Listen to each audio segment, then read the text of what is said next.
Hello guys, स्वागत है आप सभी का मेरे YouTube channel Swati Bishnoi blogs में। तो मैं आ गई हूँ एक और नई रेसिपी के साथ। आई होप आपको ये रेसिपी पसंद आएगी। तो मैंने बनाया था आज मलाई कोफ्ता, जो कि बिल्कुल बिना प्याज और लहसुन का था और बहुत ही टेस्टी खाने में।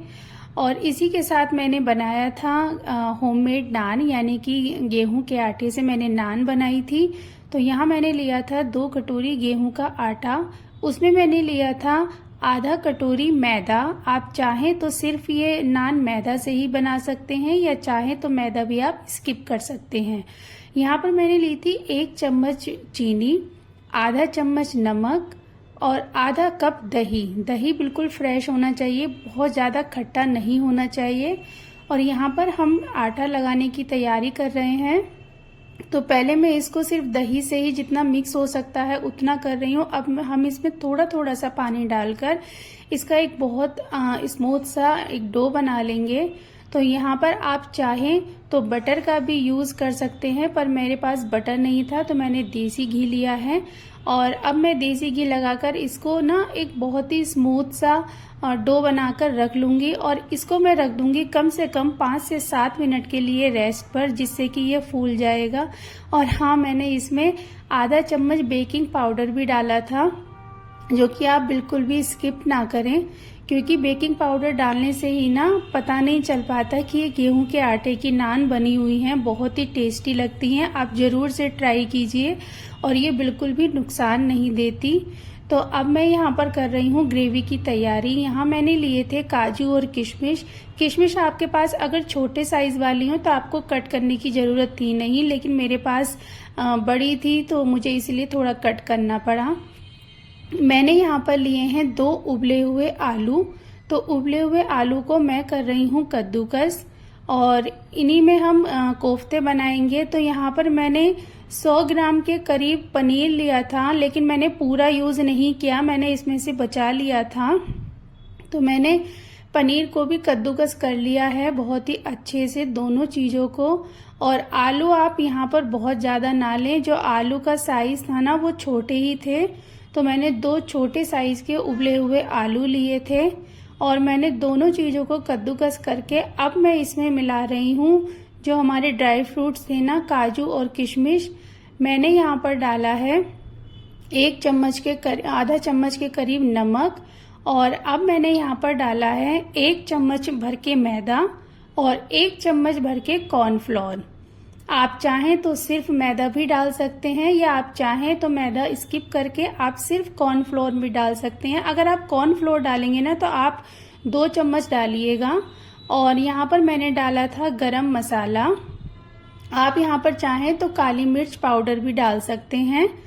तो अब हम बना रहे हैं कोफ्ते। कोफ्ते बनाने के लिए हमें बहुत ही छोटे साइज के बॉल बनाने हैं। ये देखिए, आपको बहुत छोटे छोटे बनाने हैं, क्योंकि ये खुद ही फूलकर बहुत बड़े से हो जाते हैं। और अब मैं यहाँ पर इनको मैदा में थोड़ा सा ना मतलब लगा रही हूँ, ताकि ये अभी इतने में सारे जो कोफ्ते हैं वो बनाऊंगी ना, तो ताकि ये मतलब थोड़ा मॉइस्चर इनको ना मिले, ताकि इनके फटने का कोई डर ना रहे। तो यहाँ पर मैं आपको बता दूं कि आप पहले एक कोफ्ता बनाकर उसको ना फ्राई करके देख लीजिए, क्योंकि कभी कभी ऐसा होता है ना कि मैदा या कॉर्नफ्लोर की जो मात्रा है वो कम ज़्यादा हो जाती है, जिसकी वजह से कभी कभी कोफ्ते फट जाते हैं।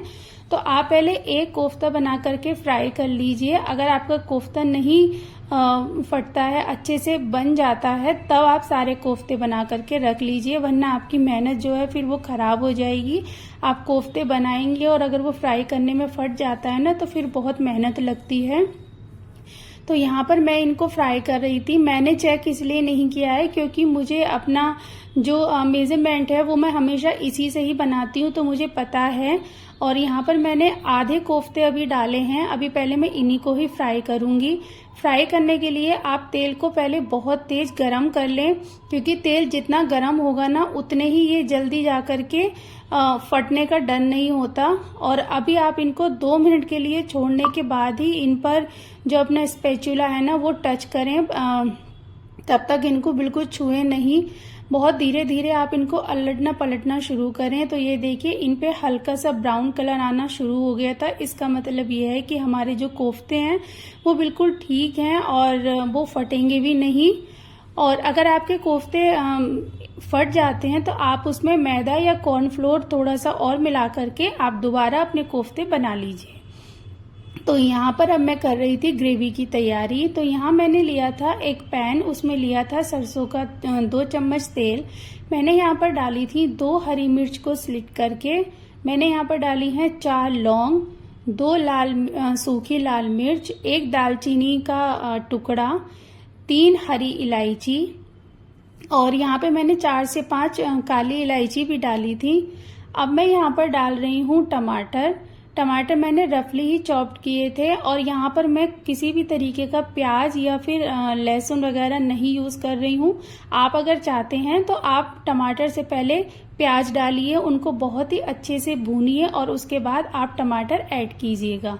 मैंने यहाँ पर डाला था अदरक का एक छोटा सा टुकड़ा और 9 से 10 काजू और टमाटर डाले हैं। तो मैंने यहाँ पर आधा चम्मच के करीब नमक डाला था। नमक अभी आप कम ही डालिए क्योंकि हमने कोफ्तों में भी नमक यूज किया है और अभी हमें ग्रेवी में भी यूज करना है इसीलिए। तो अब देखिए यहाँ पर मेरे एक बार के कोफ्ते बनकर के तैयार हो गए थे।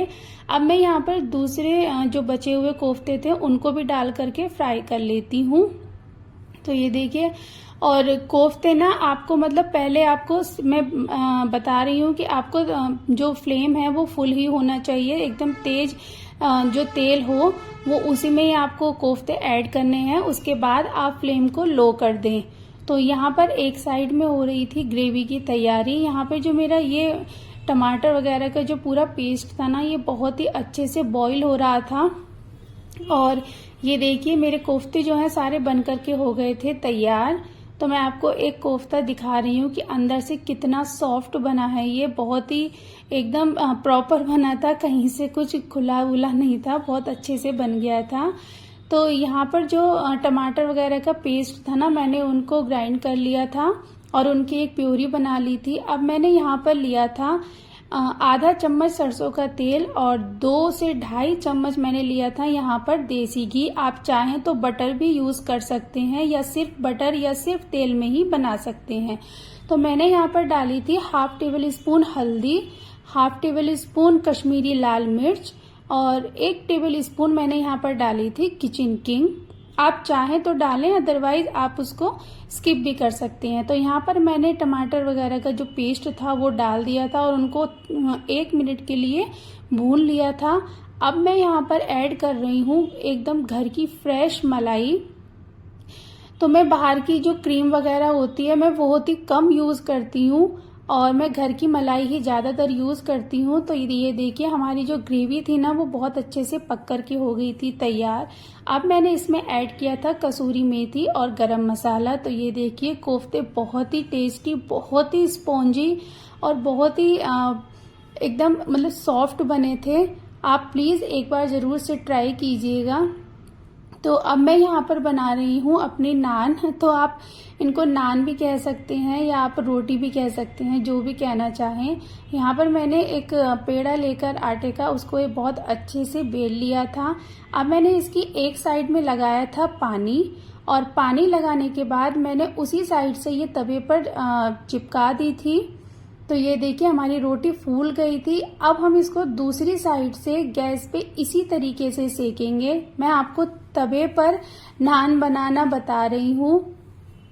तो ये देखिए आपको जो तवा है ना इधर उधर आपको घुमाते रहना है जिससे कि हमारी रोटी जो है वो चारों तरफ से सिक करके अच्छे से तैयार हो जाए। और ये रोटी बहुत ही सॉफ्ट बनी थी, बहुत अच्छी लग रही थी।